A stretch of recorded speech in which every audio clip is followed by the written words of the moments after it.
The work I'm bringing to you today is Mission Supremacy. It's a story where the protagonist is a failure who suffers bullying from these boys here. They're watching a story on their phones where the main character also faces bullying. What a coincidence. It almost seems like we're talking about the same story. However, the boys say the story is boring because the bullied boy suddenly gains powers. Little do they know, history is about to repeat itself. So they take out their frustration over the webtoon being bad on our protagonist, of course. Then they leave the boy lying on the ground. At that moment, Johnson feels like a complete failure. He starts to think that life could be like a webtoon. They could get a mission system window and become powerful. But soon the protagonist is going to realize that his life actually is a webtoon. That made me think, could our lives be a webtoon too? Then, unexpectedly, Johnson says, mission window. He begins to shout repeatedly, mission window, mission window. But it seems like something like that is impossible to happen. Or is it? Then, surprisingly, a mission window opens for the boy. Back in the classroom, the protagonist is staring at the status window. I would have already clicked on the mission window when he was sitting on the street earlier. Our protagonist is wasting time at this moment,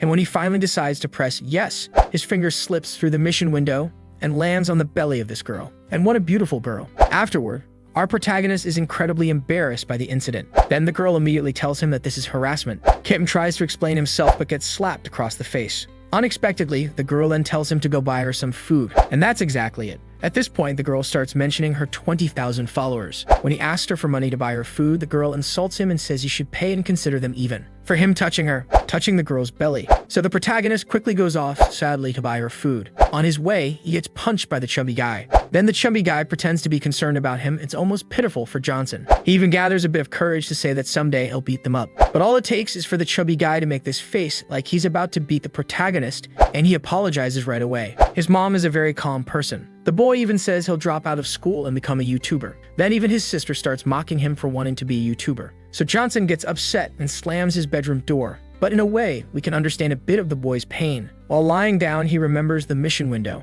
Naturally, our protagonist accepts without a second thought, and the system says he'll receive a card if he completes the mission. After the system creates a tutorial mission for him, surprisingly, the first mission is for him to apologize to his mom, and once he completes it, he'll receive a gold card. Johnson quickly jumps out of bed, thinking he'll be able to sell the gold card. Apparently, the card order he can obtain is bronze, silver, and gold. Our protagonist goes to his mom and apologizes for everything he did before, but he does it while yelling. Surprised, his mom is speechless since it was very unexpected. Knowing her brother, his sister says he's probably gone crazy because he never apologizes to his mom. However, the boy completed the mission, and he earned the gold card for completing it. So when Johnson speaks, revealing the card, the grand, magnificent gold card appears. On the card, it says, consumable card, grow 3 centimeters. And after he uses this card, it will disappear. Our protagonist accepts the card and runs to the kitchen, calling for his mother. The boy excitedly tells her that he grew 3 centimeters. Yesterday, he was 1.68 meters, and today he's 1.71 meters.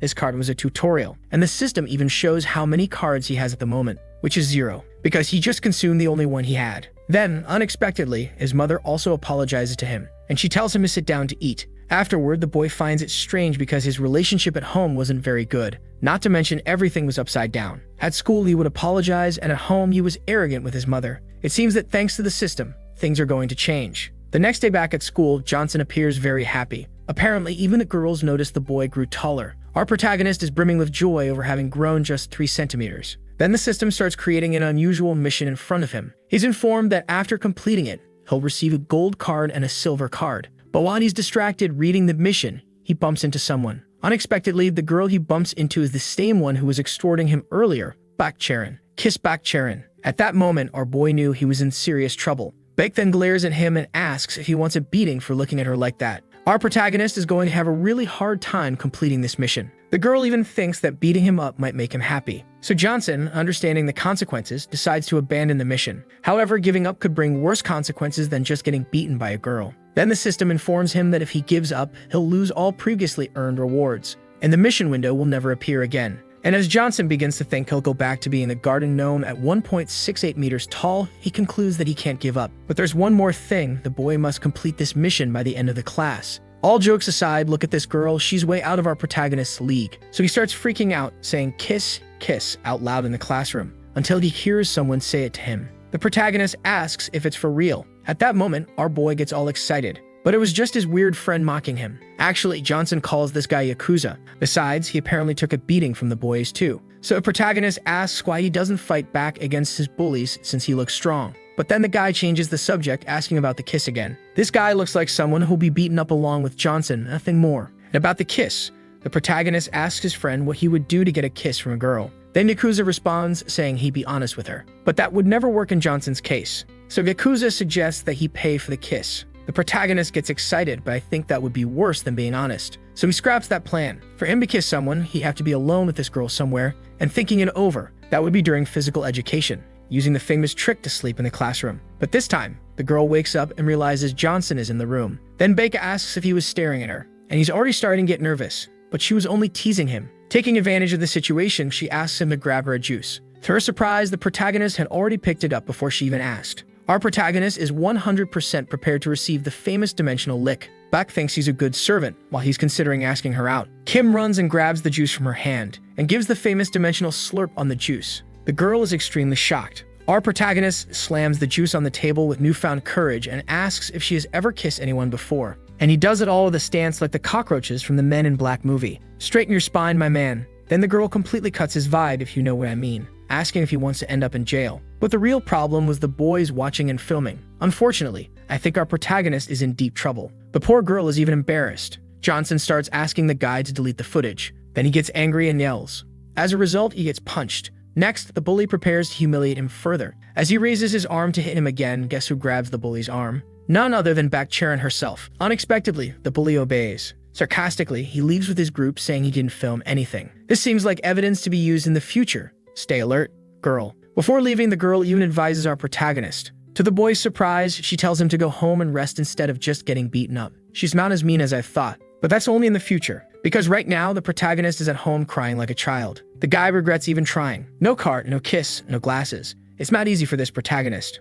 But surprisingly, he completed the mission. It was the juice Johnson left for her. Returning to how this happened, it was the famous indirect kiss. If you consider that a kiss. But back to our protagonist, at this moment, the gold and silver cards appear. Then the boy asks to reveal the cards. Enough with the fooling around. And when he looks at the gold card, he's dumbfounded by what he sees. Surprisingly, the card restores his vision to 2.0, and he doesn't even hesitate to use it. But I found it kind of average. Actually, I thought it was average until I saw how he was seeing. In reality, he couldn't see practically anything. And look how things improved after the card's miracle. The guy is ecstatic. But then he remembers he has another card up his sleeve. It's in the system, even though it's silver. When he reveals the card, he's stunned once again. But he reacts like this because the card is too good to be a silver card. Because now Johnson is running off to tell everyone he's seen better. But his mother wasn't in the kitchen. Only his sister was there, mocking him, saying he got punched in the face again to end up looking like that. Unexpectedly, she also asks him not to talk to her at school. Is she ashamed of him for being a failure? Now even at school, he's being targeted a lot.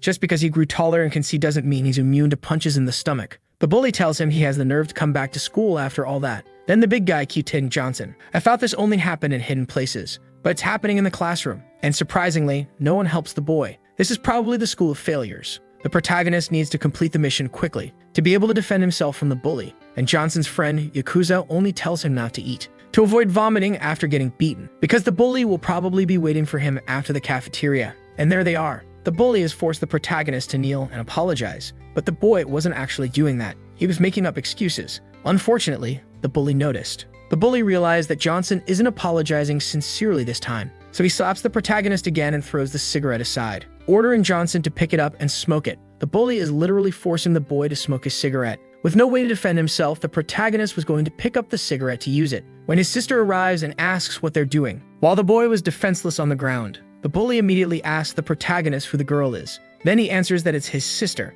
and the bully makes up an excuse to avoid admitting he was beating the boy, pretending they're good friends. Suspicious, his sister asks the boy if it's really true, and the idiot says yes. Maybe this was a chance to put an end to the bullying. But the protagonist didn't have the courage to tell the truth. The bully hugs Johnson to leave, even glancing at his sister on the way out. Then we see that the bully took the protagonist to the bathroom. Unexpectedly, the bully apologizes to the boy. And of course, the bully asks Johnson to introduce him to his sister. And he says this while wiping his hands on the boy's arm. Then the bully insists that he wants to meet Johnson's sister, saying she's very hot.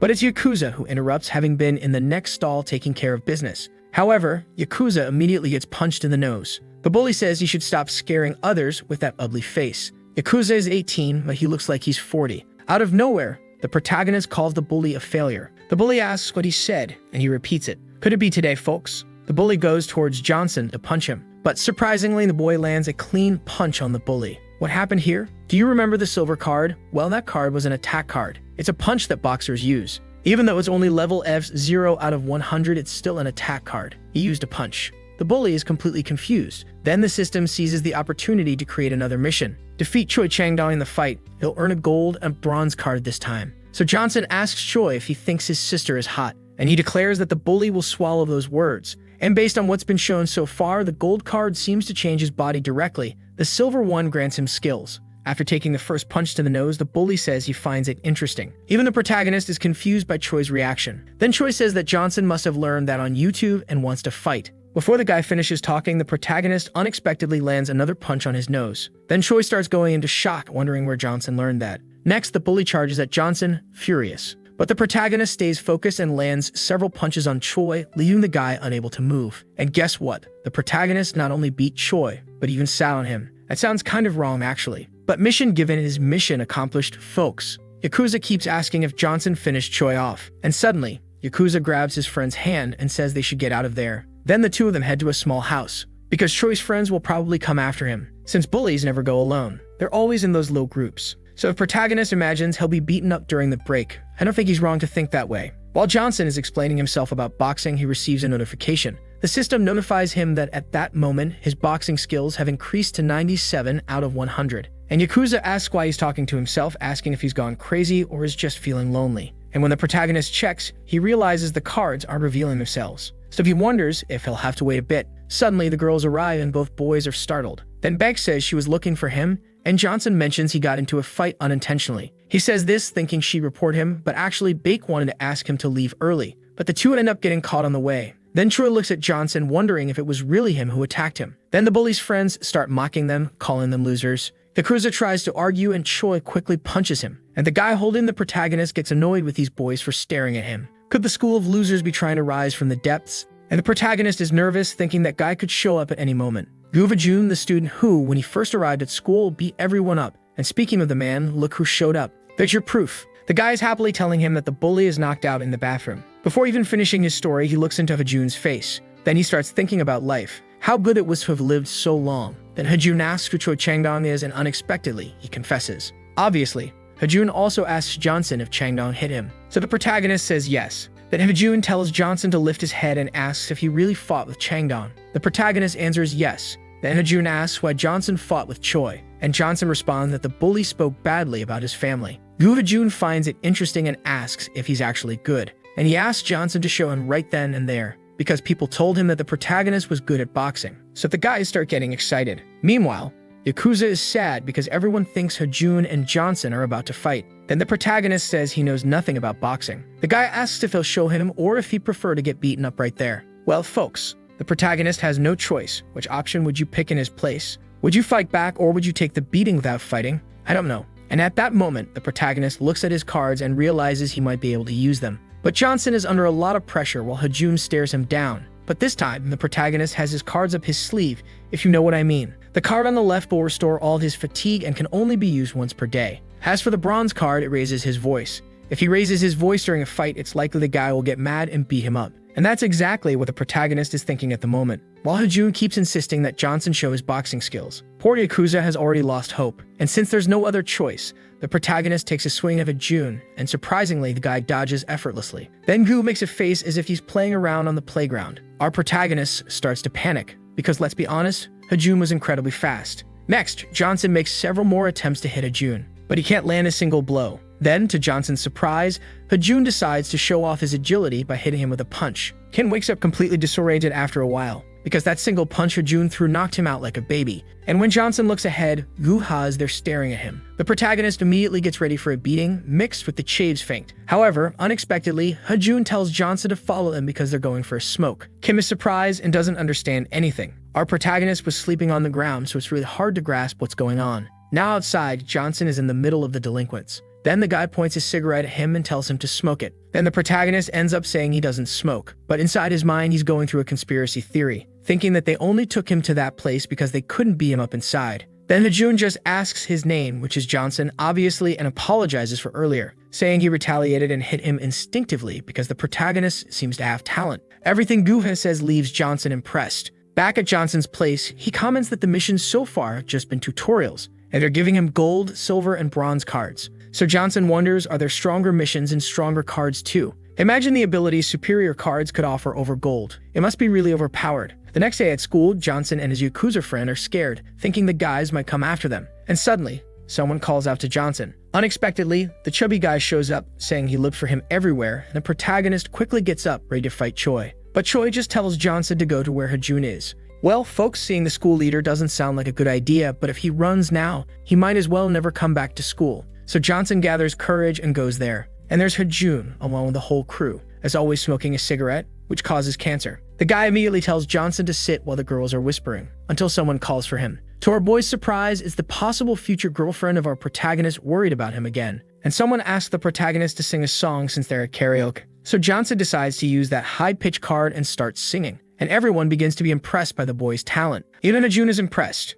The girls start praising Johnson, and the guys also start asking if he's friends with Hajun. And Hajun himself responds affirmatively, saying his name for everyone to hear. Johnson then feels happy, believing he won't get beaten that day, looks at Guha, and thinks he's not as bad as they say. And for the first time the next day, the protagonist actually wants to go to school. Johnson's life started to change, all thanks to the missions. But why am I feeling that many problems are about to come up soon? And speaking of problems, Hajun suddenly appears, asking if he's heading to school. Then the protagonist is all happy because the guy invited him to go together. And that was the moment when the main mission began. Yes, the tutorial missions are over. Now it's serious, folks. And upon completing this mission given to him now, he'll be rewarded with a platinum card. And it was when Hajun called him to leave that the mission appeared. The mission to fight against Gu Hajun himself and win. The guy is the leader of the Gankuk Siu Prep School, and the protagonist has only 3 days to complete it. Well, folks, it's going to get harder now. And besides the main one, the system activated a secondary mission for him. A mission where he can earn more cards from now on. Although with Hajun's reflexes, I think that's practically impossible. So the protagonist starts freaking out, not knowing what to do.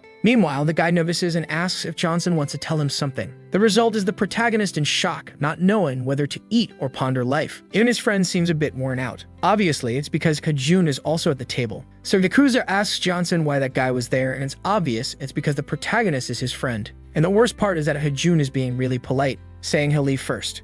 Then out of nowhere, the protagonist says it's easy. Yakuza asks if he's easy or what the protagonist wants to do with him. Johnson tells him to shut up. What the protagonist was thinking is that he could simply quit the mission and stay close friends with Hajun, being protected forever. And as he's about to greet Guha, he sees the guy smashing the bully on the ground. While Choi is taking a beating and apologizing at the same time, Hajun seems unfazed. The poor protagonist can't believe what he's seeing. The one who has to rub it in his face to make him understand is his maybe future girlfriend, Bakcharan. The girl who can barely cross her arms. Just look. And she tells him that the guy's getting beaten up because he hasn't been paying them recently. Kim knows this well, as he's one of the ones who pays, or used to pay, the most. And all that money goes straight into Hajun's pocket. So she warns Johnson, saying that since the guy has been nice to him lately, he should know what kind of person Hajun really is. And when the protagonist looks up, there's the guy smiling and asking how long he's been standing there. From the look on his face, you never guess he was just beating someone up. The protagonist says he just arrived and has something to ask him. So Johnson asks Hajun why he's being so nice to him. Surprised, Hajun asks what he's talking about. Then Hajun says it's because Johnson is really good at boxing. Then Gu says that before meeting the protagonist, everyone else was like insects to him. No one had any strength. At that moment, Johnson has that thought again. If he just quits the mission and goes back to being his old self, Hajun won't want to hang out with him anymore. And he'll want to beat him up just like the others do. Then Google wants to know why he's so curious, shaking him like a wacky waving inflatable arm man, saying he can tell him what's going on. Of course he can, believe it. Go on and tell him you want to knock him out so we can see what happens. But then again, he might like it. If he tells him he wants to fight him, the guy might actually enjoy that. And since the protagonist has no other choice, all he can do is train to try to overcome Hajun. But obviously, that won't be easy. The guy is practically the Mike Tyson of real life. So all the protagonist can do is use his cards and hope the guy trips and breaks his neck on his own. Then while Johnson is resting, some people come up asking him for money to pay for the fare. And when the protagonist says he doesn't even have money to buy a better tank top, the guys ask if he still doesn't understand the situation, saying they'll tear him apart. So the protagonist repeats that he has no money. And the guy insists that he's going to beat him up. So there it is. Mess around, get smacked, my friend. Quickly, the guy touches his nose and says, "Oh, so you're the type that hits first." Obviously, they arrive threatening him. They should get punched in the nose for that. And with that one punch the protagonist threw, he managed to level up his jab mastery, which was still lacking. Now that he's reached the skill limit and has gone up to rank E, and the protagonist immediately feels it, and he's very happy. Then the guy tries to catch him off guard and gets another punch in the nose to keep him alert. Apparently, Johnson is faster and stronger now, And even if the guy's semi-knocked out, he punches him again to make sure his nose will stay good and swollen afterward. Furious, the guy orders his henchmen to finish him off. Obeying their leader's orders, the guys approach Johnson. And it's at that moment the system creates a secondary mission, a mission to fight 5 people at once and win. There's even a secret requirement we don't know about. And the system even lets him give up on the secondary missions. So when he thinks about quitting, the guys are already coming toward him to beat him up. Then out of nowhere, he does something here that I didn't quite understand, and calls everyone to fight. Why did he do that to his tank top? I'm feeling secondhand embarrassment for this protagonist. Is it just me? The protagonist is such a fool, but at least he's getting stronger, which is what matters.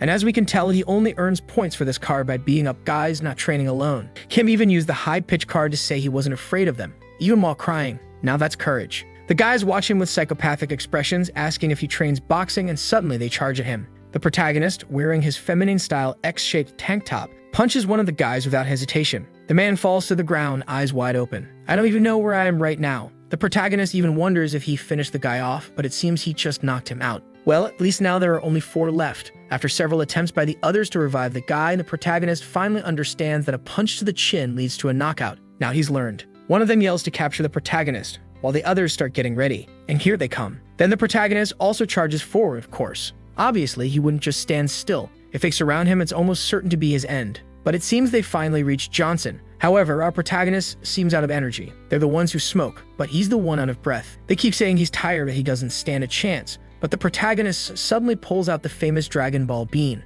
Old school fans will understand. Then Johnson swallows it without even a glass of water, just like that. It's the famous recovery bean. It was that silver card he kept next to the high-pitch one. Then the first of the clueless guys charges at Johnson. The protagonist throws a powerful jab at him, dodges forward, and lands 5 more jabs. The opponent is left confused, wondering wasn't this guy tired? Especially since the second guy has already been knocked out and defeated. But we have to admit, his tank top still looks strange. Like I twisted the tank top to keep it from falling. Oh sure, now that 2 of the 5 idiots have been defeated, they're finally starting to worry. Isn't it a bit late for that, guys? Suddenly, the protagonist charges at them, shouting. He lands a punch on the first guy's chin, then the second, and finishes with a chin hit on the third. It's always the chin, so he defeated all 5 at once. Our protagonist is relentless. And in the midst of all this, that secret objective was achieved. He defeated 5 guys without getting hit. The system even congratulates him for it, and it's not even his birthday. Look how impressive that is. And by completing the secret objective, he'll receive an additional gold card. 2 more cards and a side mission. That's right.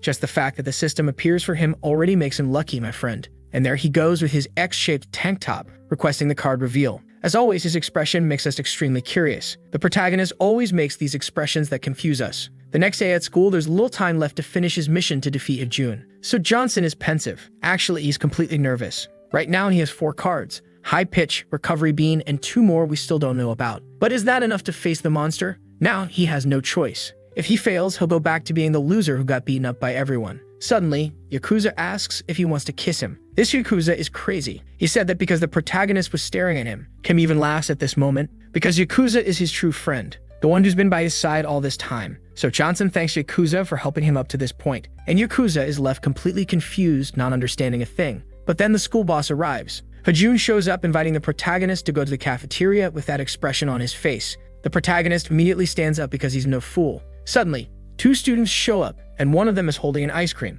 Look at that. Imagine the scene. The guy throws the ice cream at Hajun. He starts apologizing immediately, but it seems it's already too late. The protagonist and Bakcharan realize the situation is about to get complicated, and Yakuza is ready to seal a deal. This will be the most expensive ice cream the guy's ever paid for in his life. While Hajun holds the guy to hit him, he invites the protagonist to go to the cafeteria again. However, the protagonist asks him to stop. Let the guy go, or we're going to fight. Hajun calls him by name and asks if he knows what he's doing. So the protagonist replies, "Of course I do, you idiot. Enough talking. Let's settle this with a fight, man." Now I see who Yakuza is getting ready to bury. Maybe with that gold card. He could have just invited him for a friendly spar, sure, but since he's decided to do this, let's see how it goes. Looking on the bright side, at least the protagonist isn't wearing that crisscross tank top right now. That's true. He can challenge the school's top guy out of nowhere. When he realizes it, Hajun's hand's already coming his way. But it was just to say he's a loyal guy, asking if Johnson is mad because he's messing with his friends. The protagonist starts getting confused while Hajun asks him to stop being angry. And he says friends shouldn't fight with each other. And man, look at the size of Hajun's hand. It covers Johnson's whole head. And out of nowhere, the guy grabs the protagonist and takes him to get something to eat. During break time, the famous whispers start going around, those classic gossip sessions. One of the girls comments to another that a weird kid picked a fight with Hajun. but too bad if he didn't succeed. However, no one expected Hajun to apologize. They thought Hajun would have skinned the protagonist alive. That's why the protagonist is sad. Yakuza tries to console him, but the mission is about to expire. It's hard for the protagonist not to feel down, and Yakuza asks why he's feeling this way. The protagonist says it's because of Hajun, and suddenly, someone calls him. Obviously, it's the brunette who can't stay away from our protagonist. She arrives asking if he's trying to pick a fight with Hajun, and he says he doesn't know. Now it's his turn to ask her. He quickly asks why she's hanging out with Hajun, considering she helped him with Choi Changdong, told him about Hajun, and helped him other times. And come to think of it, she doesn't bully the weaker ones. In short, she must be a good person. And we agree she's actually a really good person. Her response is that it's comfortable being around the guys. And the protagonist says it's the same for him. Then she cuts him off, telling him not to cross the line because she's giving him some respect. And before he realizes it, the protagonist is already drinking her juice. And suddenly, someone calls the protagonist, all panicked. Something big is happening. This big thing is one of Hajun's gang members asking why Yakuza wants to talk to Hajun. They claim Hajun wouldn't want to talk to someone like him. The guy was already about to go after Yakuza when Hajun shows up and tells everyone to get out of the way. He asks why Yakuza called him. And very annoyed, he says Johnson shouldn't be bothered because he's acting strange today because of him. Yakuza emphasizes to Hajun that what he's doing is bullying. Then Hajun punches Yakuza in the face so hard even his henchmen are scared of him. Then Hajun says that he and Johnson are friends and that he also hates people like Yakuza, saying he doesn't even seem like a real person. He says there are ranks in this world and Yakuza is holding Johnson back from climbing those ranks. He's dragging Johnson's rank down. But Yakuza says that if that's what he thinks about Johnson, then Johnson doesn't consider him a friend. Out of nowhere, Johnson shows up and lands a punch on Hajun's chin, leaving even the henchmen in shock. Not even Hajun understood what just happened. The protagonist immediately asks Yakuza if he knows that, if it weren't for him, he wouldn't have survived this unbearable school life. Of course, the rumors have already spread far and wide. They ran through every classroom, shouting that the fight was happening outside. Quickly, a crowd gathers to watch. But they're all saying this won't be a fight, it'll be a massacre. Everyone's there to see the showdown. Yakuza, the protagonist's brunette crush, Miyu and Hajun, asks if Johnson really wants to fight. After all, until then he thought Johnson was his friend. The protagonist says he's going to make things very clear from that moment on. The only friend he has is Yakuza, and he even dropped a son of a bitch at the end just to make it clear he was mad. He's confident he'll beat Hajun because his gold card gives him extra strength for only 5 seconds. So he declares he'll take down the guy in 5 seconds. Oh, that was a dumb move. He should have used that card on the first punch he threw. Hit him until he won. That's how he would have won. And the worst part is that Hajun genuinely thought he was his friend. But that superior attitude doesn't mix with friendships. Do you think the protagonist can win this fight playing fair? The protagonist now claims he'll win the fight in 5 seconds. So everyone thinks he must have some kind of problem. And the troublemakers start saying today will be his funeral. I think so too. Look at Hajun's size next to Johnson. It's not going to end well. But it's obvious that the protagonist prepared for this. He comes in throwing a punch at Hajun's face, leaving Yakuza impressed. The protagonist's future girlfriend too, but the problem is he missed the hit. Hajun even comments that the 5 seconds you mentioned have already passed. Everyone is amazed, saying it felt like watching a boxing match. They're more impressed that the protagonist, who was once a failure, is now a failed boxer. A bit of an upgrade, right? That's true. The people in the crowd say Hajun can't fight back because the protagonist just keeps moving forward and hitting non-stop. But I don't think that's what's happening here. The fools there start panicking, not knowing what to do if Hajun loses. But Hajun losing to such an exhausted protagonist is almost impossible. But Hajun advances and punches the protagonist in the ribs, and my friend, that rib punch could straighten out your nose. And the protagonist quickly falls to the ground because after a well-placed punch like that, there's no way not to fall. And Hajun is already feeling cocky, asking if that's all the protagonist can do. What surprises the crowd is that once again, the protagonist starts talking about the 5 seconds. So if Hajun gets furious and comes in with his punch again, then Hajun asks if he intends to win the fight only by using jabs. But that's not all the protagonist prepared for the fight. He has that famous 5-second card. That's why he keeps insisting on it, claiming it will give him extra strength. Now we need to find out what this card actually is. Then the protagonist acts impulsively, advancing towards Hajun in a very reckless way. But of course, Hajun lands another punch on Johnson's mouth. The others start laughing because he's trying to take down Hajun despite the weight difference. And again, Johnson keeps talking about the 5 seconds, charging forward fearlessly once more. Again, Hajun strikes him. Hajun can't even comprehend what Johnson is trying to do, and he keeps charging forward, taking hits repeatedly. Finally, he manages to get close to Hajun. When that happens, he takes the Dragon Ball pill to restore his physical strength. However, during this process, Hajun starts getting extremely irritated as the protagonist is clinging to him. Others try to intervene to break up the fight because the situation is getting serious. Hajun states that he genuinely wants to finish him off at that moment. When Hajun tries to push the protagonist away, he can no longer do so as Johnson is glued to him, having finally used the additional strength card. The card itself is simply a card that grants the protagonist 100 kilograms of strength, bringing his total to 156 kilograms. However, we have to admit that this scene of him clinging to Hajun is quite strange. I think the guys start getting surprised because they see the protagonist lifting Hajun off the ground. With his current 156 kilograms strength, he lifts his opponent and slams him onto his back on the floor. Hajun immediately feels the impact, and it doesn't stop there. The protagonist takes off his hoodie and ridiculously makes the X symbol with his tank top, which I still don't understand why he keeps doing to this day. Then he starts throwing punches at Hajun's face while he's on the ground. It's a 156 kilograms punch. No one can withstand that. And with Hajun, it was no different. The protagonist begins a sequence of very powerful punches to Hajun's face until the extra strength card effect wears off. After all that, Hajun finally loses. Our protagonist, wearing his X-style tank top, achieved victory. Mission complete, folks. And no one believes it, not the brunette, not Yakuza, not me, not you, absolutely no one. When it shows that he earned the platinum card, he shouts, immediately requesting the card reveal. He actually defeated the school's leader in a fight. This protagonist is impressive. He just didn't need to make that ridiculous X symbol on his tank top.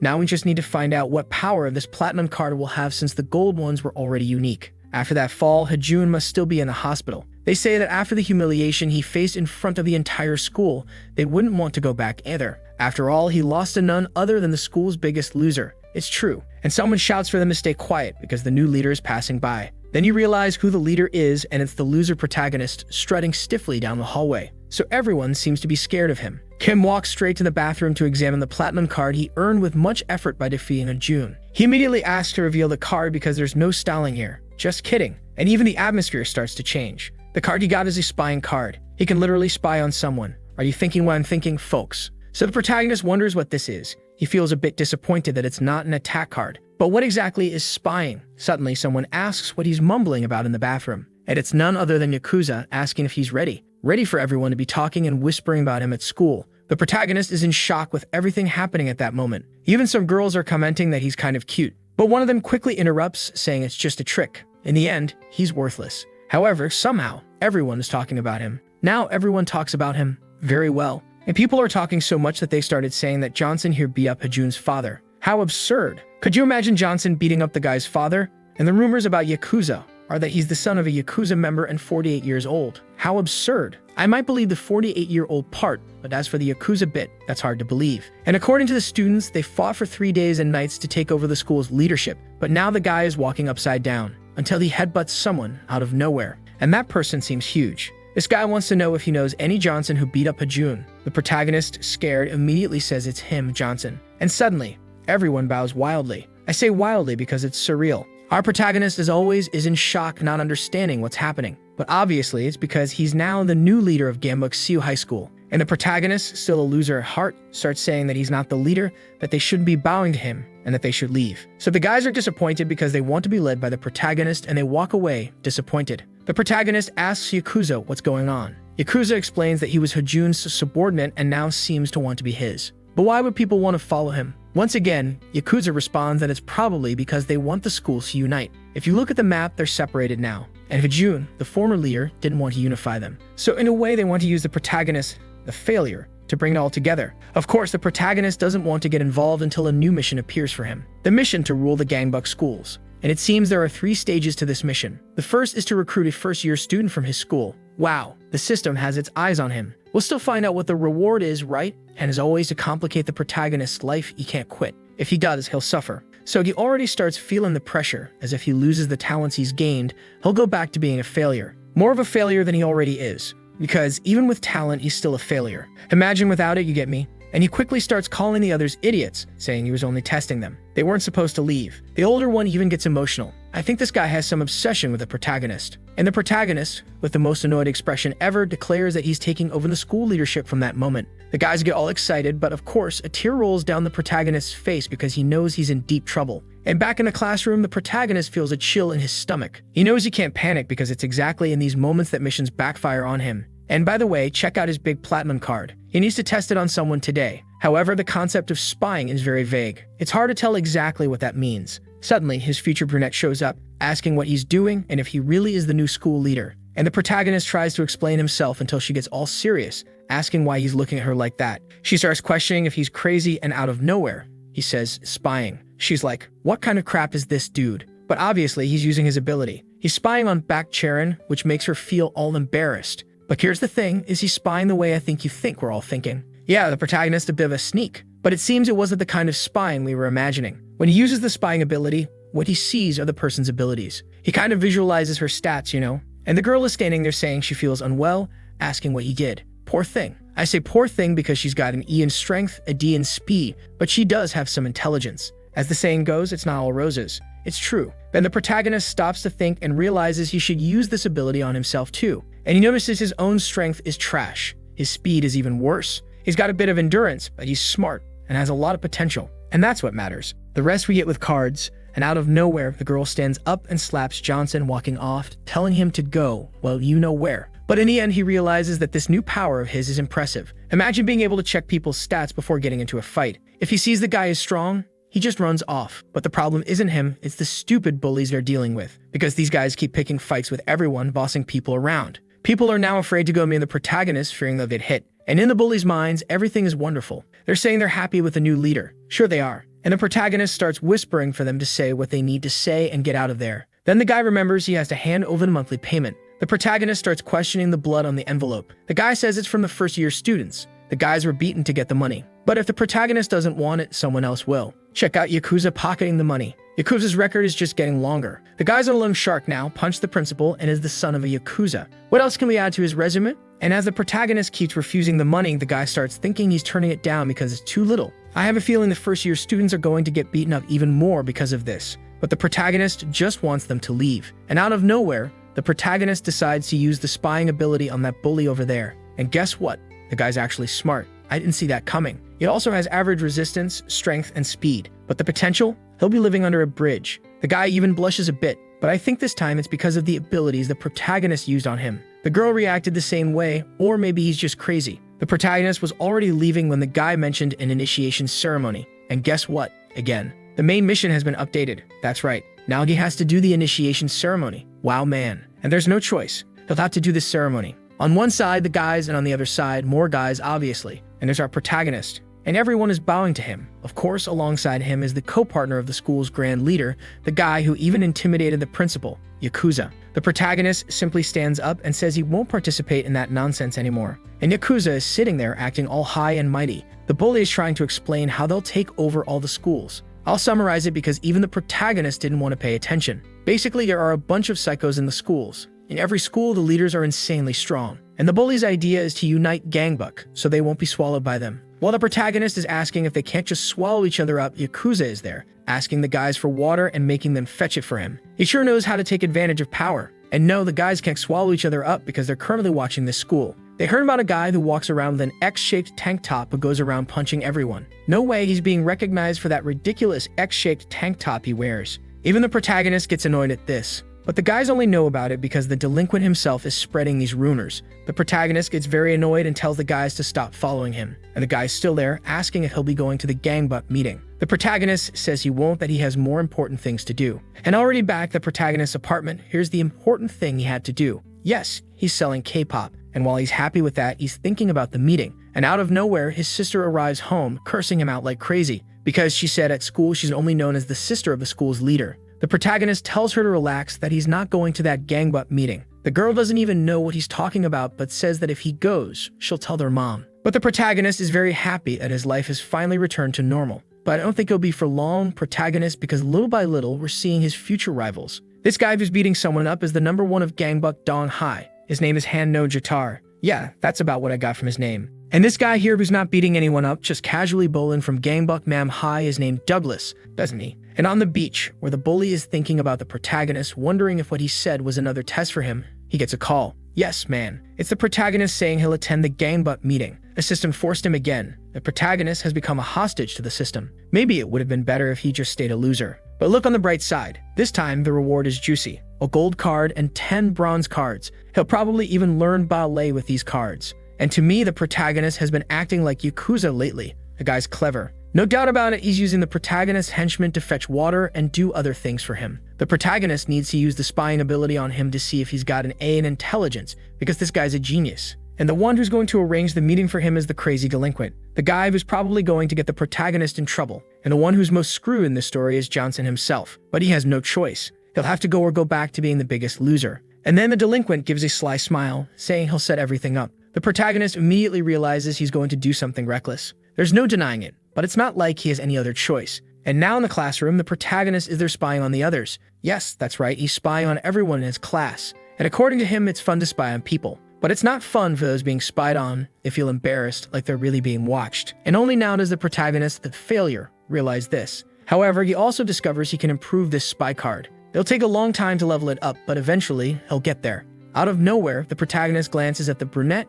and uses the spy card again. But this time, he aimed for beauty and hit Yakuza. The protagonist just wanted to understand why he reacts that way and also wants to know why our friend Yakuza has an S-rank potential. His other stats are quite low, but that S leaves us wondering, who is Yakuza? I don't know. Then we find out his real name is Yang Gucha. And today is the big day of the meeting, folks. The protagonist only needs to attend, grab the cards, and leave quickly. Well, at least that's the initial plan. So Yakuza goes with him, and the protagonist only hopes to make it back in one piece, because the guys must be strong and he wants everything to go well. Then Yakuza says things going well will be difficult. Because the protagonist looks ahead, all his henchmen are there. If he takes all these guys, there will surely be serious problems. The delinquent says he's prepared the guys in case anything unexpected happens there. They even brought someone whose grandfather is in the hospital about to kick the bucket. Yakuza has already warned the protagonist to brace himself because tonight's dinner will be in hell. The protagonist tries to convince the others to stop the chaos while the other students just watch. At that moment, the protagonist told everyone to go home, taking only 3 with him. The delinquent saw this differently, thinking the protagonist doesn't need more than 3 people to take on everyone. So everyone is sent home, including the guy with the grandfather. The team this time will be Yakuza, the tough guy Johnson, the scaredy cat, and this nutcase. I have a slight problem. There's no way this will work. No chance. And as always at another school, if guy is getting beaten up by rank 1 from there, apparently for no reason. This guy will be a problem for our Shinobi Alliance. We'll have to seal him like Madara. Luckily, this old guy here restrained the guy by grabbing his arm, although the old man also took a beating. And that's when another one of his henchmen arrived, saying the meeting would start soon. Yep, folks, this crazy guy is going to the meeting. And here's the location, an abandoned building where the Gangbuk School's meeting will take place. The protagonist mentions that even if a meeting happens there, no one will know because the place is so isolated. The delinquent asks if the protagonist plans to finish everyone off that day since he's talking like that. And the protagonist enters the place nervously, afraid of getting hit as soon as he walks in, but the guys welcome him warmly. When a guy introduces himself as Kang Seok, the protagonist makes a joke, saying his name has only 1 syllable. Seok, Kang Seok. After that, the protagonist sits down for the meeting, because the guys thought the protagonist said, such, I'm going to finish you, man. But the protagonist just wants to complete the mission and leave, but it's not done yet.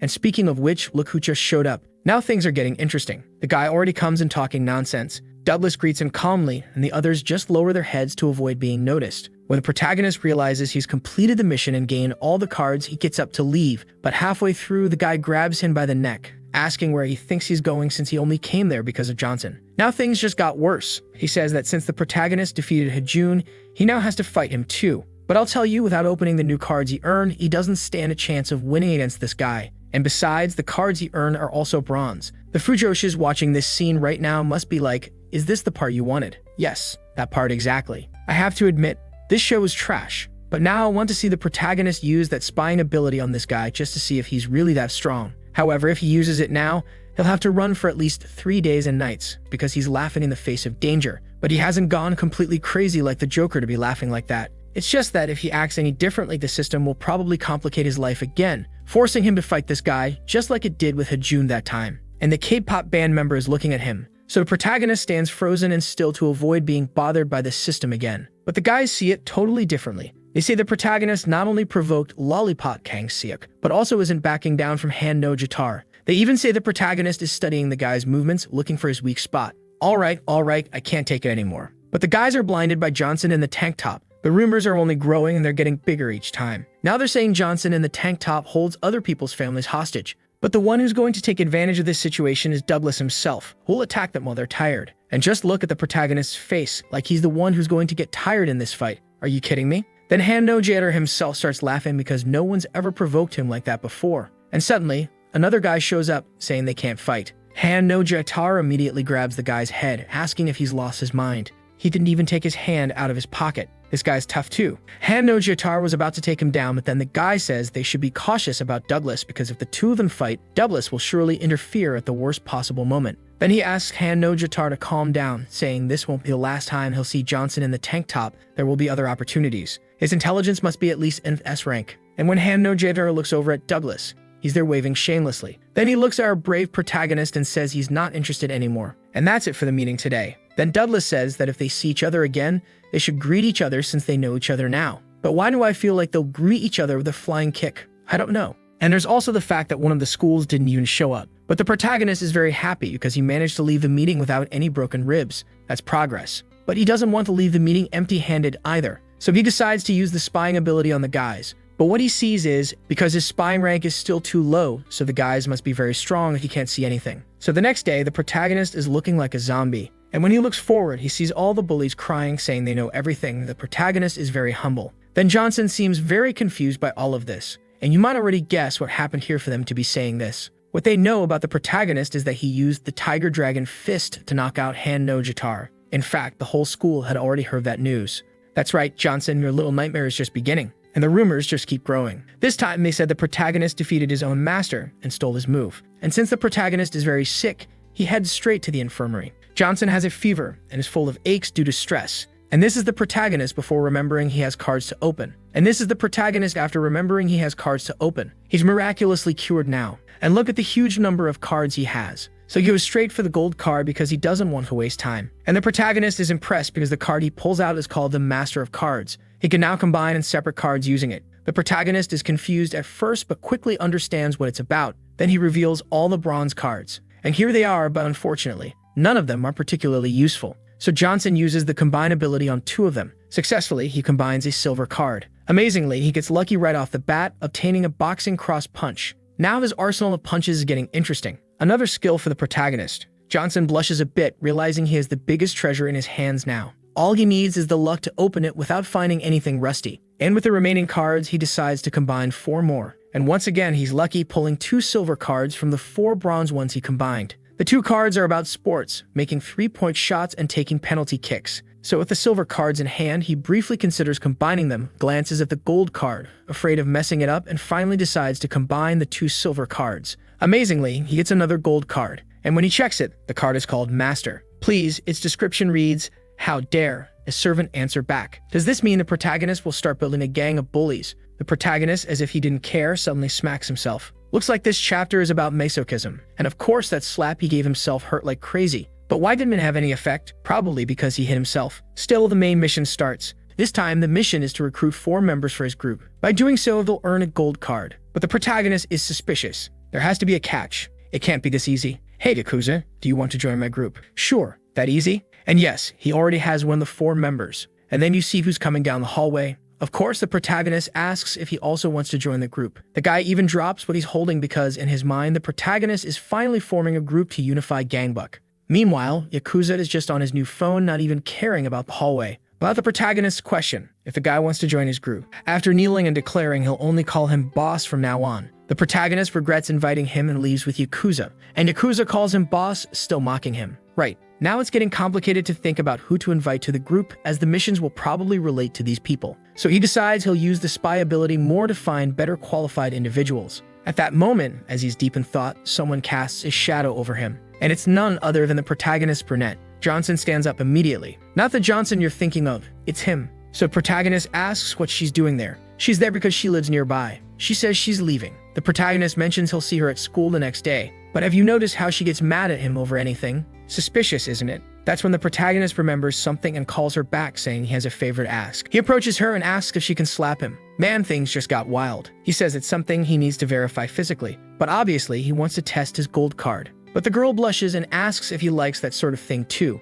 Could she be a masochist, that girl? That's what it sounded like, didn't it? He says he feels like something good will happen if he takes a few slaps. Then, unexpectedly, she asks if he wants her to insult him while hitting him. When she was about to slap the protagonist, someone asks if he enjoys that kind of thing, saying he likes getting beat up. The protagonist was caught in the act. We lost this one. The protagonist asks who they are. Obviously, it's the guys he knocked out the day before. They're back to take revenge on Kang Seok. saying he's no longer with them. But the guy is right there, just speaking in a funny way. But he's there, isn't he? Is that what they meant by not with us anymore? Was the beating so hard that it made the guy go crazy? I don't know. And as usual, a secondary mission starts. Defeat 5 minions and a boss. And the reward is just a silver card. I'm not sure because this time the crazies brought someone else along. And that's probably the boss. The guy is Kang Seok's brother who's standing there, a bit nuts himself. And obviously, the protagonist uses the spying ability on him. The guy stands there, saying it's disgusting. Disgusting is this intelligence stat of yours, my friend. The guy's a total idiot. And from his potential, he's probably going to live under a bridge, right? Besides being a bit slow, at least he's got decent strength. But I think even the perverted psycho at school is better than him. And the bully seems to have heard of Johnson in the tank top. So watch yourself, friend. If you already know the guy's reputation, you should either fear or respect him, right? Just as the protagonist is about to say something, someone interrupts him. It's the brunette trying to lecture the guys, but they don't let her speak. That's when the protagonist decides to step up and help. But on his way, he gets punched, clutching his stomach in pain. The guy says the tank top madman must be a bluff. The brunette is horrified. The noise was brutal. And the funny part is how the guy is holding her like he's sipping tea with his pinky up. But obviously, it's for a different reason, right, folks? The protagonist keeps complaining about his stomach. And when she asks if he's okay, if he's feeling better, the guy is blushing. It seems he activated his card. And out of nowhere, he says it feels great to take a punch to the stomach. The girl and the guys don't understand a thing. In fact, nobody understands. Neither do we. The guy starts saying he's crazy and so on. And then another one goes at him saying you don't say things like that in front of a lady. But look at her face. I think she liked it. And the guy starts pummeling the protagonist. And the guy's taking the hits calmly until his card reaches 5 stacks.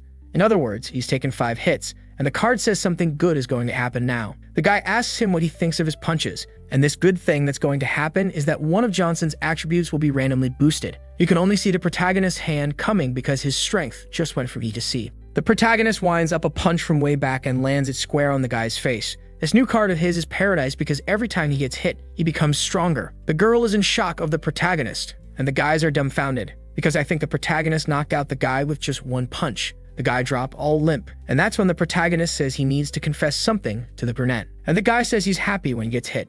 And the girl says he's crazy but ends up blushing. And the worst part is in her mind, she starts wanting to hit Johnson. And I have nothing more to say. Even the guy says that if that's what he wants, he'll give it to the protagonist. Actually, now the protagonist has made the X with his tank top. So we've lost. Tank Top Johnson versus Park, Kang Seok's brother. Then all the guys rush in like vultures going after a carcass. Because the protagonist knocked out Kang Seok. And Johnson, on instinct, lands a jow on the first one in line. And he starts thinking he needs to run to a narrow spot again. But then he realizes the guys are all in shock saying this is ridiculous. It makes no sense, because he actually took the guy down with just 1 jab. Hello, is this the police? There are a bunch of delinquents here, and he claims he was still holding back. This arm is really powerful, isn't it? Why? I don't know. All thanks to the masochism card, of course. And the guys are still in shock when the protagonist calls the brunette, asking her to close her eyes. She's a bit confused, but says there are certain things women shouldn't see. But my dear, that tank top of his looks like it's on backward.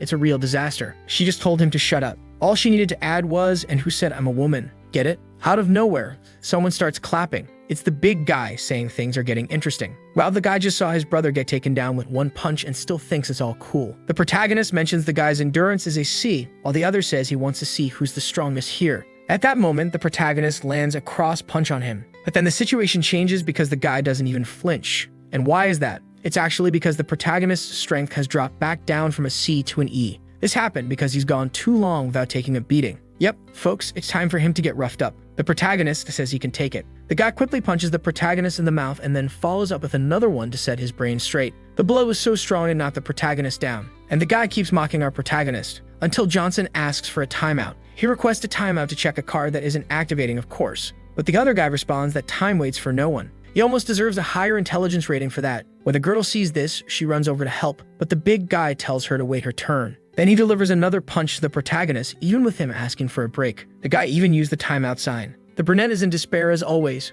Then the guy gets scared, because look at the protagonist's little hand coming up. Johnson starts landing solid punches on the guy's face and thanks the brunette, because he's only able to rack up the 5 stacks when trying to defend the girl. Meanwhile, he's consuming the Dragon Ball beans. Out of nowhere, he backtracks, saying he was kidding about protecting her. He was just embarrassed to get beaten up in front of her. And this relates to the card. He needs to get hit and be humiliated. That's why the card has such a weird name. And out of nowhere, the guy grabs him by the leg, saying he's known for being good at wrestling. And when he tries to lift the protagonist, the guy doesn't budge. Of course, Johnson is using overload. And he lands a strike on the guy's back to adjust his posture. And with that added weight, plus the masochism card. I misspoke. The protagonist threw a punch at the guy's face. If the brunette doesn't fall in love now, I think she never will. The two cards combined gave him a status in strength and endurance, just like he did with Hajun. He starts doing it with Park, until the guy can't take it anymore. I just didn't understand why the protagonist was so close to the guy. He's showing the guy of his boss, riding on him backward. Now it all makes sense. With the victory, he completes the mission and will earn the silver card. The next day at school, the protagonist is downcast, thinking about the creator of the system and the death of the goat as usual. Suddenly, he gets grazed by a hit, activating a stack. Right away, he turns to the person and asks,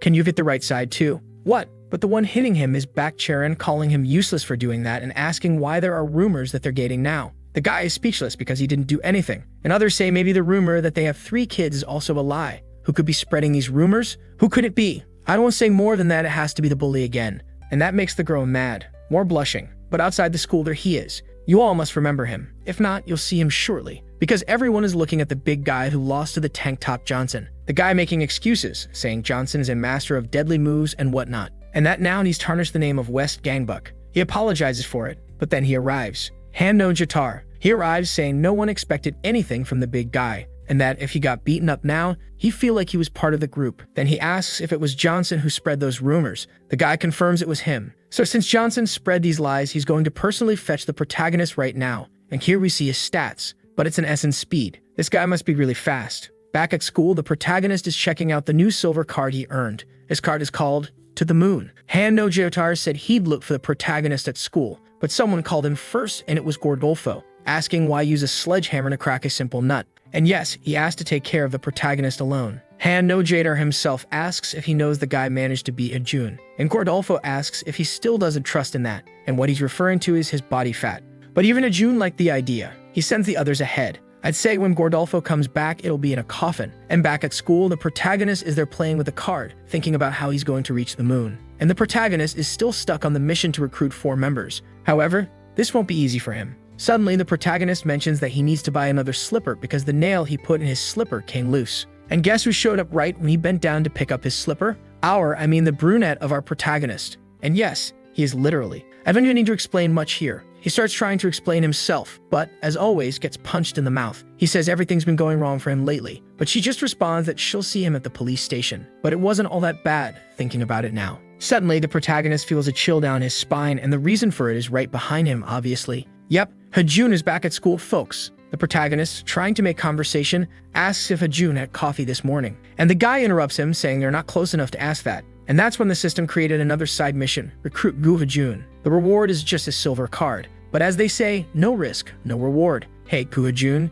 do you want to join my Straw Hat crew? And I'll tell you now, the chances of the protagonist getting beat up just went way up. But the guy just ignored him. And that's what he's telling the Yakuza now, saying that spying doesn't work on Gu Hajun. So Yakuza wants to know what spying is, but he changes the subject and the Yakuza throws out there that he can't use that on him. Do I sense trouble? Suddenly, a guy shows up saying that the Eastern Gangbuck gang took their bully. The protagonist just tells him to call the police and starts to say goodbye to get on the bus. The poor guy is left standing there. And I think Gu Hajun saw everything, but the protagonist doesn't care. If only he had a mission to deliver a letter to him, he might consider it. But since he doesn't, he'll just enjoy the ride. Even the bully is enjoying the ride, getting beaten up by 4 or 5 guys. Must be great. And the guys are still mocking him, saying he's following Johnson, the tank top guy. And the guy came out with the phrase, "I'll tell you, in a river with piranhas, the alligator swims backward." In this case, Johnson is the alligator. And Gordolfo, hearing that, starts laughing and pulls out an iron pipe. Then the bully starts mocking him, saying he had to bring all these people to still use a weapon against him. But Gordolfo says no, that the weapon is for the guy to hit him with. The bully, not being stupid, hits the guy in the stomach but does nothing to Gordolfo. And the guys don't waste any time and start kicking the bully. The poor guy gets thrown to the ground and the guys come at him with a pipe. Take that in the nose. The protagonist actually came to save the bully, saying the guy made him worry. The bully even sheds a few tears. The guys just watch. Johnson takes the chance to spy on the guys, and they're pretty weak except for Gordolfo. Gordolfo is super strong. Check out this guy's stats. The protagonist even asks how strong he is, given his resilience is a plus. Sir Johnson, he's strong enough to take an iron blow to the stomach, but the protagonist says that even so, he still has a chance against the guy. And if you compare their stats, he might be able to win against this big-bellied guy thanks to the cards he has. Then Gordolfo starts taking off his jacket.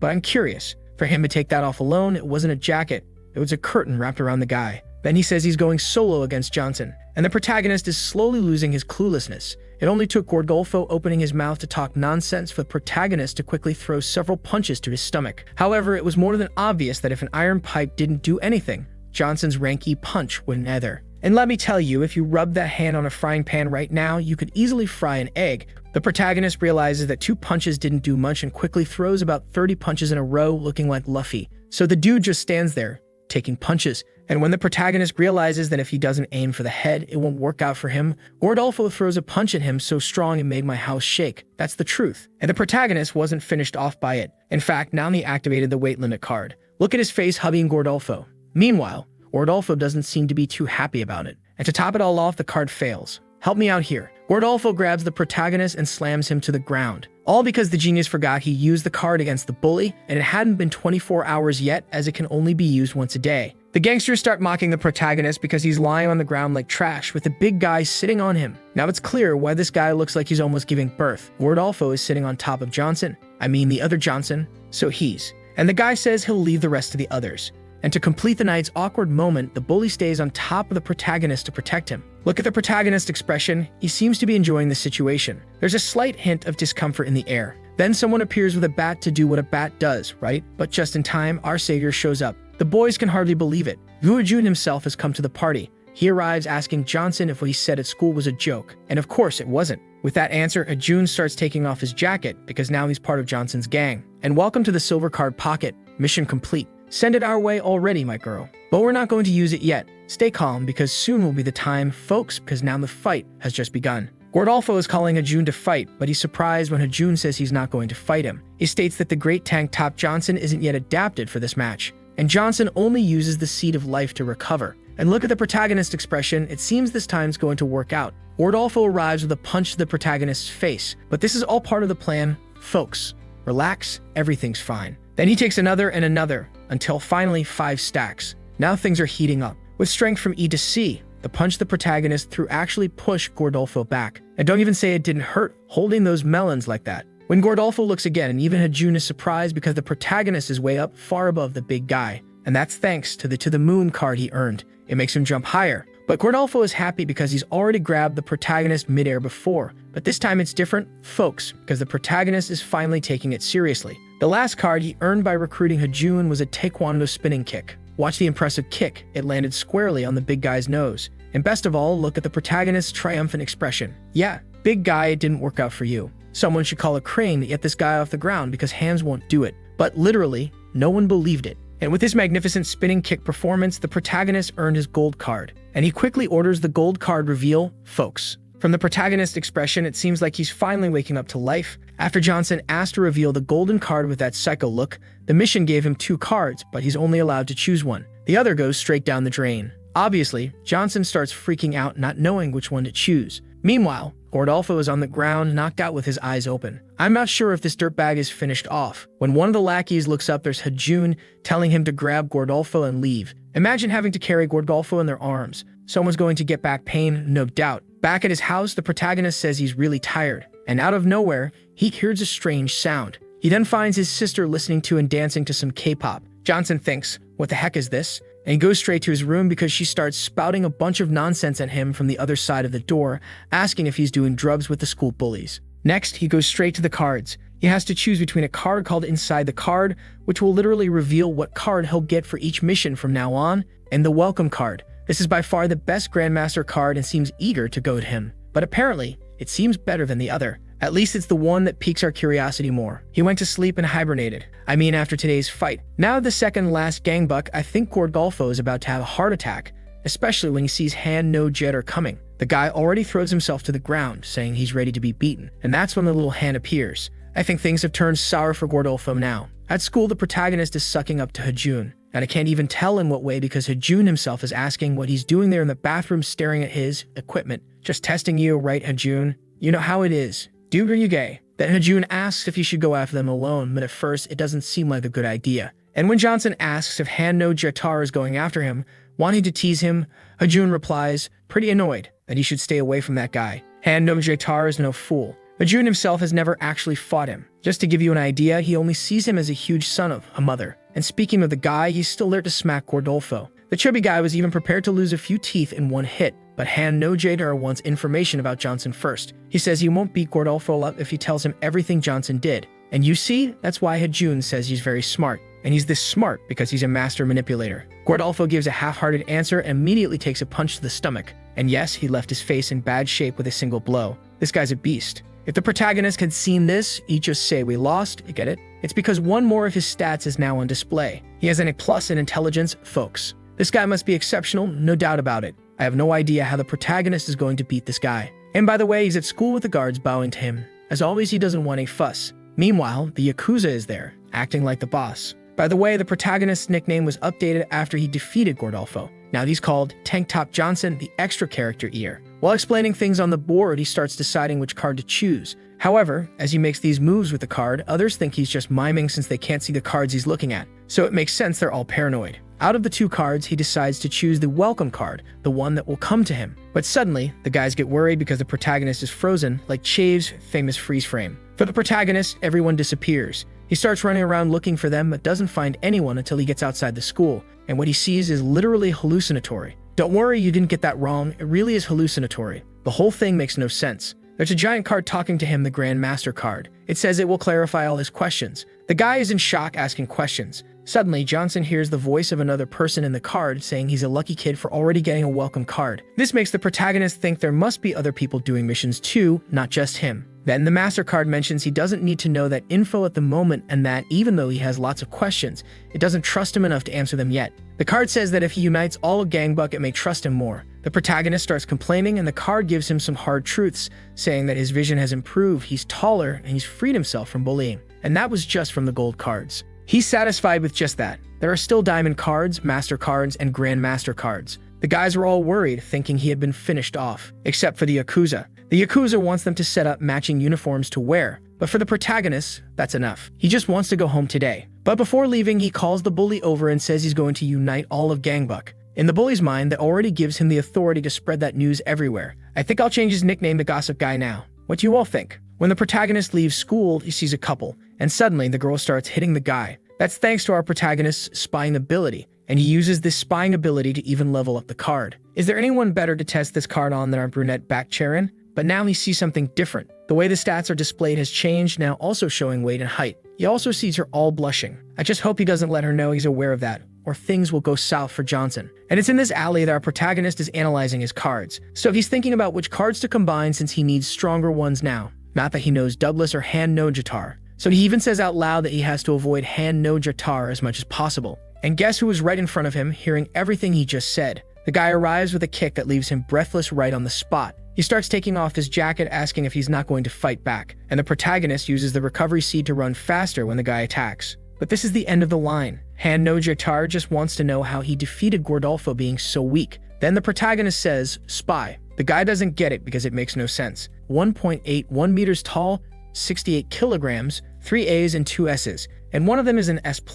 There's no way this guy is smart, good-looking, and strong. If the guy doesn't have a small tool, we're done for. And check out the protagonist's appearance next to this guy. Anemic, all bruised up, 3 screws in his spine, busted knees, and still with 7 kids to take care of. And it was at this moment that the system created a side mission. Fight Han no Jatar and win. If successful, he'll receive a platinum card. There are also secret conditions to be met. But to beat this trickster, forget it. The protagonist approaches the guy and asks to set a day to fight, since if they fight now, no one will see it, and there will be no proof afterward. And would you believe it? The guy agrees. The protagonist says he'll personally set up the match, and Han no Jatar bids him farewell to see you next time. Yeah, my protagonist, this time you got away. The protagonist uses the To the Moon card. Yes, folks, he's found his courage and is coming down from above to attack the guy from behind. If he doesn't finish him now, he won't get another chance. It'll have to be a direct hit, so he adds extra strength along with his taekwondo kick. But the guy, still with his back turned, dodges the protagonist's attack. Yep, folks. Things are about to get complicated now, my friend. The guy comes at him, and now it's his turn. He sends a spinning taekwondo kick to the protagonist's face, who instantly loses consciousness. Han no Jatar says his footwork is weak, but the technique isn't too shabby, and the protagonist is there, lying on the ground, totally destroyed. He failed the side mission. However, he achieved that secret condition. First loss to a strong enemy. He received the card while still lying on the ground. and he got a diamond card, folks. If he had won, he would have gotten a platinum card. But I hope this card is really good because otherwise it'll be impossible to beat this maniac. When the protagonist starts to wake up, he already finds the gossip guy patting his face. The protagonist wakes up like Rapunzel, saying Han no Jotar pulled a sneak attack. Who came to surprise him, huh? Good thing the gossip guy found him lying in the alley and brought him back to school. Otherwise, he'd still be lying there. And the protagonist admits it. He was totally defeated. He's a failure. But why was he able to beat Gordgolfo and get crushed by Han no Jotar? Maybe strength in the stats isn't what we think, huh? And suddenly someone comments that he's really lucky. And it's none other than Hajun. What does Hajun want with him? The guy's always showing up wherever the protagonist is. And since the protagonist isn't a fool, he immediately uses his spying skill on him. And this guy's strong too, right? 1.86 meters tall, 83 kilograms. Check out the guy's stats. A fight between Han no Jotar and Hajun would be interesting to watch. But now the protagonist wonders if he should take a bus or buy a guava. Buy a bus and grab a guava. See you next time. Embarrassing way the protagonist always does. Trust me. The protagonist tells the gossip guy to leave the room because he wants to check out the new card he got. And it's a diamond card. But he won't always take a beating and get a good card, right, folks? We don't even know if he'll get a card every time he loses. So it's not always wise to rely on luck. But since he got it, let's make good use of this thing too. Reveal card, this time it's Save to the Cloud. It's a summoning card, but what it does is still a mystery. Hopefully, it won't summon the devil. So in Han no Jotar's Gangbuk, everyone is praising him. But he says it wasn't that hard. Yeah, we really have to agree with him. Then he tells the guy to go conquer Johnson's school, but he asks the blonde to take him along since Hajun is there. And this that Han no Jotar is talking about is this guy Park Gun here. This guy must be pretty crazy. He was even taking some meds, and he sends them to Johnson's school because now he's going to personally take over the South School,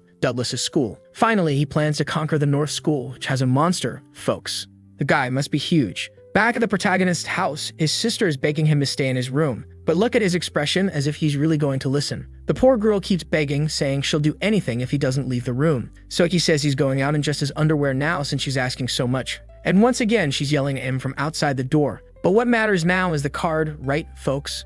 Not Johnson showing off his tool. And since he's in a completely safe place, his own home, he starts using his card. The whole room lights up and things get chaotic until the copy cloud is successfully summoned. Yes, it's a copy cloud. So his sister goes to answer the door because her friends have arrived with a packed lunch, folks. They came with food in hand to visit. They've already scored points with me, so feel free to come on in. And the girl came to help the protagonist's sister with Tigo Tigo. Do you remember that she was dancing the K-pop earlier? Exactly. So she asks if the extra character eater is home. The sister immediately gets embarrassed, not wanting to show her friends Johnson. Meanwhile, the other friend has her eye on the bedroom door. You're interested, huh, girl? We're noticing this interest. And there's Johnson in the room, desperate because the cloud is talking to him. And the cloud says that the moment it's activated, it will automatically copy. So he quickly activates the card just as his sister enters the room, saying that her friends want his autograph. You can imagine the mess this will cause. And she sees the cloud. The cloud even grabs her to make a copy. It was too good to be true, right, folks? There's bound to be that famous fan service moment now. Honestly, I wanted to see some action instead of fan service, but if there's no rat, you hunt the skunk. Afterward, the girl is released after being copied. Then Johnson asks his sister if she's okay. The protagonist wants to know how she's feeling if she saw the cloud. And she says it's like something grabbed her. Maybe there are ghosts in this house, bro. Alright, now we're safe. She didn't see anything. In fact, she went to the living room to tell her friends who just laughed at her. Well done. And the protagonist in his room staying quiet, holding the cloud, wondering if it went wrong or not. Suddenly, the system alerts him that he can pace his sister. And he immediately tests it, because here we test everything, my friend. And check out this magic here. The protagonist, unexpectedly, starts to freak out because the cloud literally copied his sister. To be sure he wasn't losing it, Johnson goes to see if his sister is actually in the living room, and she is. But she's also now right behind him. The only differences between his sister's copy and the real one are this mark on the neck, and Johnson, out of nowhere, literally out of nowhere, sticks his finger up her nose and just stares at his finger. Then suddenly the copy slaps him across the face, feeling offended. And that slap, in turn, immediately triggered his masochism. Hit the other side too, please. So and the copy, on her own, decides to return to the card. And that's the power of the diamond card. Now, how will the protagonist use this? The truth is, we still don't know. At school, Johnson is feeling down because he expected more from this diamond card. Having two sisters now will only make him twice as annoyed. I don't see any advantage in this. In the end, that card was just a trick. Suddenly, his boss shows up, almost finishing off our protagonist with a scare. Our eyebrowless gossip comes to warn him that East Gangbuk has started moving. They immediately sent the school's two best, Park Gun with his remedies and Kang with the big hair. And if they come now, their school doesn't stand a chance at the moment. The protagonist starts to worry, knowing that with only 3 attack cards, if those guys show up, he'll be crushed. So what will he do to get stronger? At that moment, someone calls him. It's Hajun asking what he's doing there since he doesn't even smoke, and this is his smoking area. So the protagonist seizes the opportunity to ask Hajun to train him, but of course, Hajun simply refuses. And that's when the protagonist has an idea. If Hajun won't do it, he has no choice. And in a random house, Kang with the big hairstyle came to pick up Park Gun with his remedies. In no time, he convinces the maniac to go with him, and they decide to head to the school right then. And on the school's ground floor, so if Hajun and Johnson are on the rooftop, Johnson lands a jab on Hajun's face, landing it perfectly and increasing his punching mastery. But why is the protagonist so happy to hit Hajun? Of course, it's because this is a copy of Hajun. It's not the real Hajun, he wouldn't take a punch so easily. But even as a copy, he maintains the stats. And Johnson says the cloud can block punches. I'd just like to know what Hajun thought when he was caught by the cloud. Now that he has a puppet at his disposal to improve his techniques, he can boost his mastery as much as he wants. He's there, punching, kicking, raising his mastery like crazy. And that's when he hears a sound. But it was the sound of his strength stat going up to level D, folks. Look at the joy on the boy's face. The problem is that the guys are already arriving. If they'd taken longer to get here, he could have significantly improved his technique by trading punches with the fake Hajun. And this time, we're already at the protagonist's school, where Johnson's sister's friends are chatting casually. And I'm already shipping one of them with the protagonist, right? It's the one who was watching Johnson's door. The problem is who's watching them, right, folks? I think things are going south now. The guy said he wants Hajun and Johnson, but now he says he's going to have some fun. And in the school courtyard are the three musketeers, Yakuza, Johnson, and Gossiper. And Mr. No Eyebrows is saying Johnson seems different today. He's looking like a mix of Ben 10 and something scary. The guy even says his energy feels different, asking if he's been training or something like that. And the protagonist says he feels like breaking a lamppost today for no reason. This protagonist seems different, right? Could today be the day, clan? And that's when some frantic guy came running in, saying that those guys have arrived. Yeah, folks, I think today's the day. The guy says they're harassing some students, and the protagonist starts thinking about whether it's worth helping them, since that's how he is. Until the guy says the lunatics are messing with the girls from our school. Those lunatics are going to have dinner in hell today. And as they're heading out, look who shows up in front of them. Gordolfo's back for another beating, folks. He's a regular, right? The guy's there worried, asking why he's there. Obviously, it's to restore his pride. The guy got made a fool of his own school, and now everyone else is already saying they're going to help the protagonist. But he tells them to stay in front because he'll handle the problem here. So Gordolfo starts wondering if he's gone crazy, thinking that if Hajun hadn't distracted him that time, he never would have lost. Gordolfo even asks if Hajun is hiding nearby. And of course, the protagonist says that Hajun won't be coming. Gordolfo is surprised again because the protagonist says that he alone is enough to deal with Gordolfo. Meanwhile, nearby in an alley in front of the school, some guys are bothering girls, saying they'll give them money. And when they get closer, they finally see the girl's face clearly. Then the guy is captivated by her, saying she could be an idol or something like that. Whoa, this is the girl of my dreams. Luckily, the gossip guy showed up just in time, and the guys recognize him, but they don't understand how he knew they were there. Now the one who's impressed is the eyebrowless guy because, wow, look how many dudes are here. It's like 5 against 1. That they keep mocking him until one of them takes a makeshift defensive stance, and right after, they freeze. And it's not because they found out the guy has no eyebrows, alright? It's because one of the monsters has arrived, folks. Huh? What? It's the Yakuza? No, we're done for. Wait, let me get back in character. The number 2 of Gangbuck, Diablo, Yakuza. We're safe now, folks. The girls all get excited, saying that with a name like that, the guy must be good at fighting. The guy doesn't even feel embarrassed, spreading lies. And the worst part is he believes his own lie, thinking Yakuza is a skilled fighter. But look at Yakuza's expression. We're in trouble now. And the crazy guy gives him a thumbs up, which only motivates Yakuza more. The guys are like, wow, he didn't even take his hand out of his pocket to come meet us. This guy really trusts his fighting skills. So they decide to attack all at once. We're finished. And out of nowhere, they stop. Because look who just showed up, folks. With a red hand still, and he's smacking one out, isn't he, you rascal? And he says the guy was stronger than he expected. Look at how he left Gordolfo all messed up on the ground. Yeah, man, show some respect to our protagonist from now on, or it'll just be jabs to the nose. He immediately swaps places with Yakuza, and Yakuza says he left some fun for him. And Kang, the long-haired one, comments that he's stronger than Gordolfo. And indeed, looking at his stats, he seems to be stronger. But instead of going into the fight himself, he sends his underlings. Don't want to mess up your hair, huh? No. And everyone charges at Johnson. He's improved his cards so much that they now have critical damage attributes. Johnson simply hits the guys with full force. Yep, folks, I think we got her, huh? And here we get a new mission, beat the long-haired guy. But it only grants a silver card. The long-haired guy starts backing off, realizing he'll be beaten in the fight. The protagonist says he doesn't want the underlings and says, just bring hand no Javtar here. And I'm bringing another one because these extras have all been defeated. Today I'm having frog for dinner. Then one of the good-looking guys sneaks up from behind. but he narrowly escaped being finished off. Look, he's a good fighter. What power in that man. But there was one person there who didn't consider him a good fighter. But the question that won't go away is, what level is the protagonist at now? Big Hair says he's at the same level as Gordolfo, because that's what Gordolfo told him, that he'd only lose if he let his guard down against Johnson. And I hate to break it to you, my friend, but you fell for Mario Game's trick. The protagonist throws a spinning kick that at the very least will leave the guy unable to move his jaw for 3 months, sipping through a straw, you know. He'll have to ask someone to choose food for him now. Look at the protagonist coming down from above, using the additional weight card too. The hit was so strong it even boosted the power of the blow. If this guy isn't finished now and he's immortal, no way. Yakuza and No Eyebrows are celebrating because the guy's going to need an ambulance to get home now.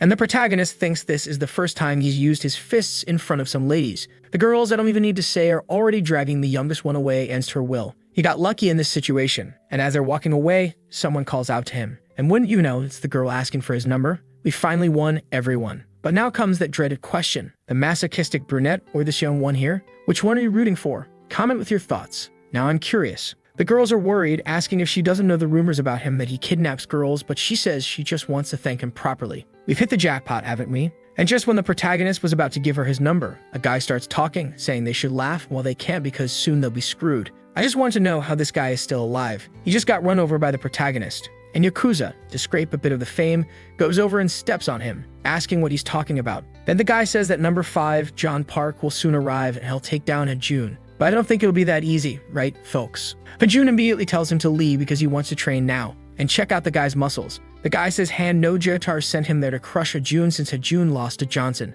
Then he says the next one he's going to take down is, but before he can even finish talking, Hajun quickly goes after him. This is the famous saying that the dog who barks doesn't bite. His stats weren't bad, but against our massive beast, Hajun, you're a long way from home, my friend. And since he needed an excuse to stay close to Johnson, he sent the little barker to inform Han no Jotar that he's now part of Johnson's tank top crew. And over at Soa's apartment, she's reading a little book while talking to her mom. Her mom says goodbye. This girl's name is Yang Soha, 17 years old. And it wasn't this gentle book she was reading, folks. She was actually reading something about prison behind this book here. Does the protagonist have a knack for attracting masochistic girls or what? No way. And speaking of the protagonist, he's over at his building thinking about how he'll recruit the last person. Then he has the brilliant idea to summon the cloud, but he ends up summoning it right onto his lap. Do I even need to say anything? These authors are all perverts. They root for incest? No doubt. But the protagonist's idea now is to recruit the cloud to his crew, and she accepts since she has no choice. Because whatever the protagonist commands, she does. And so he just completed his mission and got the gold card on the crew, which from what I understand is a card that allows him to upgrade his crew members. His crew is already doing well, imagine if they get an upgrade, right? Because we have the mighty Hajun in the crew, the incredible Yakuza of the legend, and the eccentric No Eyebrows. Plus now we have the cloud, of course. And he can upgrade the crew members right now. Our protagonist managed to form his team, but to strengthen his companions, he needs nutrition cards, folks. Upgrade cards in this case, and he only gets these cards by completing upgrade missions. But he still has a little silver card to reveal. Are you the card that boosts his tool? No. And when he reveals it, it's a boxing card called Weaving. And this card is none other than a boxing dodge. He moves his head up and down side to side. And of course, he gets a side mission. He has to dodge and then land an uppercut. With that, he'll earn a gold card. But he doesn't yet add the uppercut card. So he'll have to use his fusion card, the card master. He has a few cards he doesn't use for anything, and he starts combining them. But of the 2 cards that came out, none were the tool boosting card, folks. And they weren't good cards either. With this fusion card, he can also break cards, but that's a gamble he shouldn't make. But try telling that to our crazy-headed protagonist. It's like talking to a wall. And as always, the guys are bowing to them because the 2 showed their true strength yesterday. Well, kind of. Yakuza keeps telling the guys to make sure he doesn't have to come next time. But why the celebration here? It's because the areas controlled by the guy they defeated are under their control now. But Johnson himself says that if he goes there now, Han no Jotar will definitely come after him 100%. But the browless guy says he'll have free time now since he contacted Douglas from Gangbot Man. And Han no Jotar at his school just found out the guy's lost. One of his henchmen says the schools were taken over by them. And what should they do now? Of course, Han no Jotar wants to go there immediately. But suddenly, a guy comes running, shouting that Gangbot Man has started moving. They probably know they're at war and will take advantage of this moment. Of course, all of this was part of Browless Guy's plan. I mean, Browless. He informed Douglas' school that everyone was at war and that he should take advantage of this now. Han no Jotar quickly sends the number 2 at his school to Gangbuk Seo, because in his mind, Johnson is just a weakling. He can always take him down whenever he wants. So now he has to get that son of a gun Douglas first. Browless Guy is there asking Johnson to praise him for the good job he did. But Johnson can only think about how to beat Han no Jotar now. Braless guy even asks if he wants something like strengthening the organization from within. But he's not looking for another bodyguard. He wants something different. And then some girls pass by saying the rumors are that he doesn't even flush the toilet alone anymore. Look at how many henchmen he is walking around with him lately. But he needs to keep an eye on the commanders of each school that just took over. And it's at this moment that a personal nutrition mission appears. And this mission is to discipline the school and bring the guys over to his side. The rewards are several status nutrition cards. Folks, hold on, I see Yakuza becoming monstrous. He's already got the tough guy pose down. Now he just needs to be a fighter. And of course, the protagonist wants those cards. He's all happy saying they're going to the schools right now, but No Eyebrows suddenly tells him to look ahead. Because Masochist number 2, Soha, is right in front of him. He asks what she's doing there and the wild guy there. Meanwhile, No Eyebrows is starry-eyed about the situation. The girl tells him she has plans with Daehyun today since they're friends and go to the same school. The protagonist just says everything's fine, have fun then. And out of nowhere, she calls him again, asking why he didn't reply to her message. She mentions that she sent him a message, but he didn't respond. Look at No Eyebrows' face. Oh, bad boy, you're total trash, aren't you? The guy teasing the protagonist is hilarious. And the protagonist says it's all good that he'll respond to her. So see you later. Damn protagonist, I'm liking what I see. Unlike guys who become lapdogs, the protagonist is making the girls chase after him. And the poor girl is standing there, all happy that she got to talk to him today. And guess who was watching all this? Saying, look at that loser Johnson. And suddenly, we cut to a group eating and drinking, wondering what they should do, if they should follow Johnson or what. And out of nowhere, one of them asks if they can't shut up. This guy is the school's number 1, Jiang Jinsu. He says they'll stick with hand no Jitar to the end. If Johnson shows up, he'll finish him off. But not with those stats, right, my dear? All porky. And suddenly, someone says he should go after Johnson if he wants to be finished like that. The guy starts saying it's a joke. And it's actually Johnson who showed up, asking what they're doing on a mountain. And probably the one who said those things earlier was No Eyebrows. I need to stop smoking, are you crazy? And suddenly, the wild guy tries to hit the protagonist. He uses his wave recklessly and look at the protagonist's face, like he's about to pop a wheelie on a motorcycle. And the one who gets annoyed with this guy is No Eyebrows, saying he's even more cowardly than Johnson himself. And suddenly, the protagonist throws an uppercut. But how does he have an uppercut if he didn't have one before?